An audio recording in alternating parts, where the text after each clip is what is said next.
You jump in, you're having a good time, you got tons of loot, then you get jumped. You're back in the lobby with nothing but repair bill at best. This is just me, bad positioning, bad awareness. I'm not really sure what's going on with the map either. And these are all things that Rook can fix. Gear fear, high-end maps like Cryo Archive and Outpost, just things like that. Perimeter and Dire Marsh are more the introductory mid-game maps, but we'll be talking about map knowledge, violence, and the confidence in a fat vault that Rook can give you. First, you want to just get to know the maps. The Rook is like a free guide. You just get to go around, look at different POIs. You get to scout out places you wouldn't normally check out if you were running like a really expensive kit. Things that you wouldn't want to risk. Who cares if you're on your Rook? Like, you do eventually start getting pretty good stuff as a Rook if you progress your cyber acne upgrades. But really, you just need the V11 punch, claymores, and you're good. You could just scout out the map as much as you want, check out places you normally wouldn't, and just find some good hiding spots. Get some good rat spots, some good places to chill when you hit like the exfils and wait for them to go online.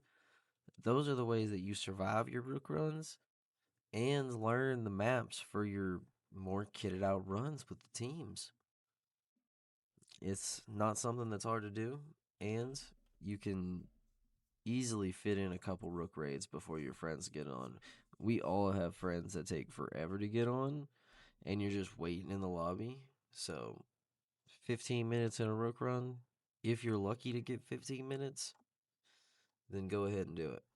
So, Rook is really good at getting to know PvP, getting to know that part of the game better. It's another part of the game that I really struggled with. I struggled with it in Tarkov. And the remedy for Tarkov, in my case, was playing PvE, but there's not really an option here. So I think getting your Rook upgraded when you do get that V11, the Claymores, eventually cores, and implants, so you start with some stat upgrades, you become a real force to be reckoned with as a Rook. And I haven't even unlocked the Waster shotgun. Imagine being able to start the raid with a Waster. I got a green bag right now. You can get a blue bag that you can start with as a Rook. It's amazing. So you can really learn uh how to pick fights, like, how to separate your three mans into little 1v1s, get them alone, maybe pick out one among the group, and really kind of go at it from there. Um you really do have to play dirty as Rook. Set traps, bait your opponents, set off birds, and then run super far around. Rotate like your life depends on it. Go the other direction. So while they're checking out those birds, you can just come in from behind and start taking out one, maybe two. Maybe you're in a tight corridor on outpost and you've still got a stack of claymores. Start throwing them down. Like right here, I see this guy alone. There's a guy up on the roof. He's fighting. I see two. I just decide to, start picking at him. And then there's the glare. Boom. It hits me. Doesn't kill me. I somehow barely survive that. So, trying to. I end up losing this fight, but, trying to pick apart teams like that, that's how you're going to win these engagements and really get gooped up. And that's not even like just the regular loot you can find on the fights that have already happened as a Rook. You can find so much gear as Rook just lying around. It's crazy. There's so many unlooted arms lockers, trunks, different just loot bins that you can check to get attachments, weapons, anything you really need. So, use those birds to your advantage. Drop claymores when you can. Rotate like crazy and catch them while they're healing. Take some little pot shots. Get some just enough damage to scare him. All right. So the last thing I really want to talk about is how Rook is great for just getting you looted up, getting you gear for your next big raids where you're fulfilling contracts and ranking, trying to go for upgrades, different things, whatever you're trying to do with your team. You know, whether you're going into cryo or outpost to hit pinwheel, your Rook runs should be what's funding that. You know, and then you can snowball outside of outposts. You get crazy loot, you know, you get the gold guns, but you're not going to have a fighting chance if you don't start funding that with your Rook. Rook is such a easy way to just build up guns. Like ammo's basically free. Ammo's free. You don't really need to hold on to that, you know. Ammo crates are nice to help out your team, but that stuff's free. Upgrading Traxxas, they'll get you different weapon weapon mods. Um, Mida will give you different utilities. It makes a big difference going into a match with two smokes or a couple grenades, something to just like mess with your enemy. Having that is crazy. Bubble shields, every now and then, Mida has a good deal on bubble shields, and those are always a must pick. They're so rare, and especially since they just recently upped the rarity of them, they're going to be even harder to find, like 4 times as hard to find. So, bubble shields are going to be your best friend. They're going to be great for just, you know, making sure you get a safe rotate, getting a team member up, or just getting out of sticky situations in general. They're really good. They're kind of tough to take down, but that also means like Sekaguchi and Arachne. They sell cores and implants.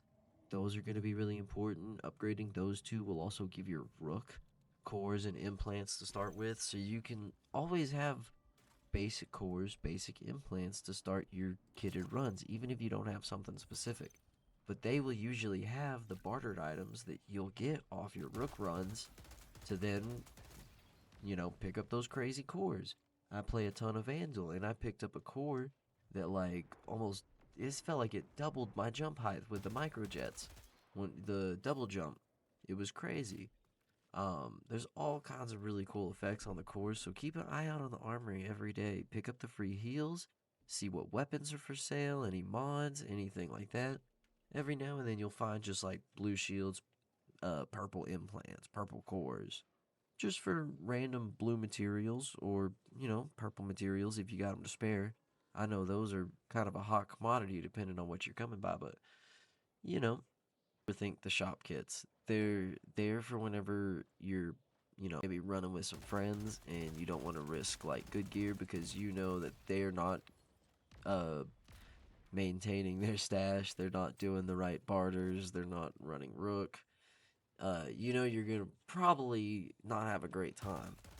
So those are good, you know, pick up the 2.5K, the 4K ones that you could buy daily. Those are nice. Those are a good option to just kind of run it more casually. And that's the thing is like this game is kind of a degenerate game, and casuals tend to love that. I'm more of a casual gamer myself, and my vault's really just like blues and greens. I don't have a lot. I do have like a 80K vault value and I think 80, 70K in credits. But that's just from doing Rook runs, doing contracts whenever I can, just going in with a free kit, hitting a contract, getting out, or with a, you know, one of the paid pre-mades because they do have green shields and that's nice. Um, but yeah, just doing those little things keeps you stacked. The rank upgrades get crazy whenever you do finally get your different factions upgraded. Like Cyber Me, New Cal, they give you crazy shields. I'm always getting blues, and I'm even getting purples now that I'm hitting 20 with New Cal. So, but I'm also very behind on Sekaguchi. Like I'm really behind on those, so I don't have a lot of you know, different barters yet, but I'm starting to see some of them, and some of them are crazy. Definitely worth checking out. You definitely need to do that. All right, so that's going to be all for today. I'm going to be trying to post a video about every Sunday around noon Central Standard Time. I live in the US, Southern States, so about that time, and you can figure it out from there. I'm gonna be streaming on Twitch, twitch.tv/TreyTato with a 0. Probably put a thing on screen, and then if you could leave a like, comment, subscribe, anything, any form of feedback is greatly appreciated. Anyway, I think that's gonna be all, and have a good evening.